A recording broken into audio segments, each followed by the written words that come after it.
आज के दिन का हॉट केक क्या है? आज के दिन का हॉट केक ये है साहब, क्या क्या हटा।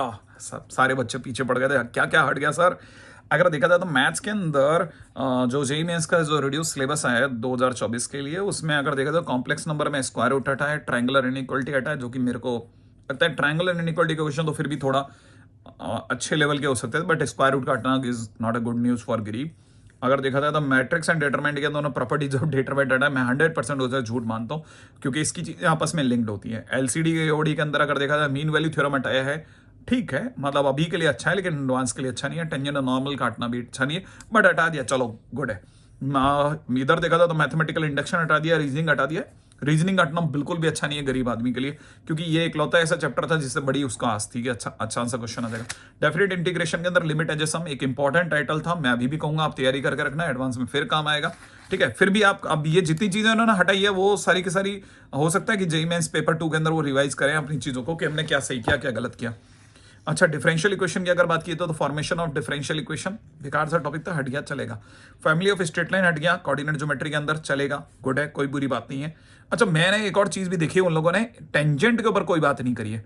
टेंजेंट कॉनिक सेक्शन, उन लोगों ने कॉनिक सेक्शन में टेंजेंट पे कोई टाइटल पे कोई चर्चा नहीं करी, ये भी बड़ा सदमेदायक चीज है। पिछले साल ये टेंजेंट था, तो ये भी अगर देखा जाए तो इसका हटना, बस उन्होंने सिर्फ स्टैंडर्ड फॉर्म की बात करी है, सिर्फ standard form of conic equation की बात करें तो मतलब उन्होंने तो बहुत बुरी तरह से पीटा है, और मेरे हिसाब से एनटीए ये गलती कर बैठा है कि उनको यह करना नहीं चाहिए भाई। 3D के अंदर प्लेन हटाना झोल है, 100% सिद्ध बेवकूफी है, सिद्ध बेवकूफी। ठीक है, मतलब ये उन्होंने हटा दिया, बस मैं न्यूज के तौर पे बता रहा हूं, बट ये बेवकूफी भी है। आप अपनी तरफ से तैयारी रखना, आपके एडवांस में काम आएगी। ठीक है, आगे की बात करते हैं। अगर 3D की बात करते हैं, 3D में प्लेन हटा दिया, वेक्टर में एसटीपी वीटीपी, आपको यकीन नहीं होगा पिछले 20 साल से आईटी के पेपर में, माने सिलेबस में नहीं है लेकिन उसके बावजूद भी क्वेश्चन में कोई कमी नहीं छोड़ते वो लोग। प्रोबेबिलिटी में उन्होंने बर्नौली प्रोबेबिलिटी डिस्ट्रीब्यूशन हटा दिया है, इट्स ओके। ट्रिगो के अंदर हाइट एंड डिस्टेंस गरीबों के साथ काफी अन्याय है। स्टैटिस्टिक्स करके चैप्टर के बारे में कोई चर्चा नहीं करना बहुत दुखद है। ठीक है ना। अगर भाई फिजिक्स की बात करें तो फिजिक्स में थर्मोडाइनमिक्स में उन्होंने कार्नोट साइकिल हटा दिया है, डॉपलर इफेक्ट हटा दिया, पोटेंशियोमीटर हटा दिया, ट्रांजिस्टर कम्युनिकेशन जैसा चैप्टर हटा करके तो बिल्कुल दिल दुखा दिया लोगों का। अच्छा, रेजोनेंस हटाया है, रिजॉल्विंग पावर ऑफ माइक्रोस्कोप हटाया है, free and forced damped oscillations हटा दिया, अल्फा बीटा गामा पार्टिकल उन्होंने रेडियो एक्टिविटी में हटाया, डिले डिके लॉ जो है रेडियो एक्टिविटी डिके लॉ वो भी हटा दिया है। मतलब अगर देखा था फिजिक्स में उतनी काट छाट नहीं करी, लेकिन मैथ्स में तो उन्होंने त्राहिमाम कर दिया है। केमिस्ट्री की बात करी जाए तो फिजिकल केमिस्ट्री में उन्होंने सरफेस केमिस्ट्री हटा करके मतलब अच्छा नहीं किया।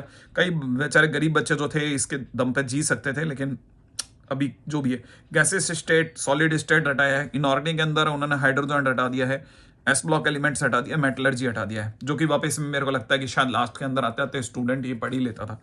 ऑर्गेनिक केमिस्ट्री में उन्होंने पॉलीमर हटाया है, अच्छे खबर नहीं है। एनवायरमेंटल केमिस्ट्री भी हटना अच्छी खबर नहीं है। केमिस्ट्री इन डेली लाइफ चलो फिर भी चलता है। बाकी अगर देखा तो ये ओवरऑल चीजें हैं जो हटाई गई हैं। मैं क्योंकि मैथ्स में ज्यादा दिमाग लगा रहा हूं, तो मैथ्स में मुझे लग रहा है कि उन्होंने कई जगह पे कुछ गलतियां कर दी हैं। अगर हो सके तो अभी भी एक और अपनी तरफ से नोटिफिकेशन डाल करके चीजों को सही करने की कोशिश करें, एनटीए वाला से आग्रह है। फिर भी जो है सो है। अभी इस बारे में इतना ही कहा जा सकता है, अभी रिड्यूस सिलेबस के साथ तैयारी करनी चाहिए, थोड़ा बहुत फिर भी हल्का फुल्का नजर रखते हुए खेलना चाहिए। प्लेन को पूरी तरह से आउट नहीं मानना चाहिए, क्योंकि एडवांस में भी आपको तैयारी रखनी है, तो तैयारी रखे करके देखना तो बुरी बात नहीं है। बाकी फिर भी और कोई नई न्यूज आती है तो मैं आपको जल्दी बताऊंगा। आप कमेंट सेक्शन में मुझे जरूर बता देना कि और कोई बढ़िया बात है तो जिस पे चर्चा करनी है तो हम उस पर बात करेंगे। ठीक है, चलिए साहब।